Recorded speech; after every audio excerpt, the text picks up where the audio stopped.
quick video for anyone interested in how I did the grill and the lighting on this Cervini's hood for the 2011 F-250. Here it is from the outside. You can see it. It looks really factory. The mesh just goes right up against the scoop there.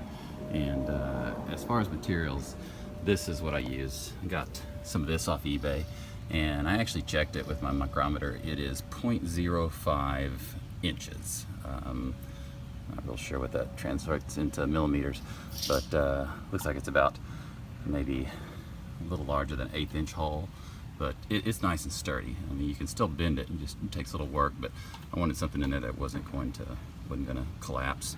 And then for the gutter channel, just this, I believe they call it Z-Ridge from Home Depot, just aluminum. Really cheap stuff. You buy an entire stick of it.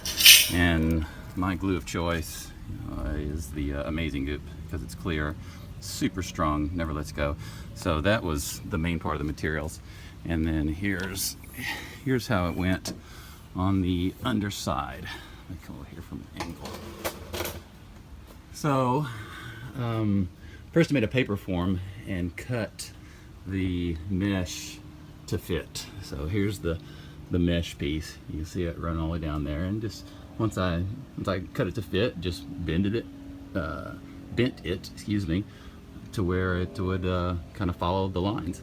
And right here, and there's actually a couple of right here, and then dead in the middle where the bend is, and then all the way on the other side, you can actually put a screw pretty easily. This area right in here, excuse me, is very, very thick. The whole hood is thick for that matter, but not a problem at all to pre-drill and just put a hole right in through there, and that fastened the mesh in place. So that was done. And then on the mesh, oh gosh, just realized I forgot to mention something. On the mesh, I made it about a 1/2 inch longer and then bent it straight over, okay? So it had a lip so that the Z-Ridge could rest right in there.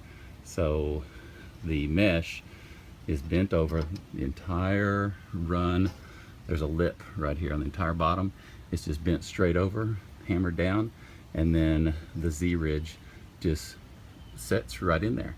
And to make it fit a little bit easier, to make it bend, because the Z-Ridge doesn't want to bend, I cut some notches. You can probably see right there is a notch. About every 6 inches there's one. Just cut some notches and then filled it in with a little bit of the Amazing Goop so that it wouldn't leak. And what that does is, I'll show you here in a minute, now the water runs right here, which incidentally I made sure that it comes out right into this area, which is safely. And then on the other side, same thing. This, I just, whenever the hood closes, it actually comes down right here where the radiator hose. I just didn't want most of the water coming right in on top of my engine. But looking at it from this side, you can see where the wiring goes. On the lights, I use they call them the Night Rider, kind of fun, silly lights. Just use the type with the casing. And my thought was that, it's gonna be right over an engine. I mean, I could use the stick on, but I wasn't real comfortable with the heat. So this is actually the type with the casing, and I put it up on the top part facing down, so when it's on, you can't see the actual lights at all. What it does, it reflects off the paint and just kind of essentially radiates through. It looks really good because you can't tell at all where the lights are coming from. And of course the wiring just goes down into into one of the upfitter switches. That way I can just flick it off and on. But that's it. From the top side here, I mean, it really doesn't look bad. It looks kind of factory. I don't think you'd generally notice it with the hood up, but with the hood down, it looks entirely factory. So there it is. Hope that helps.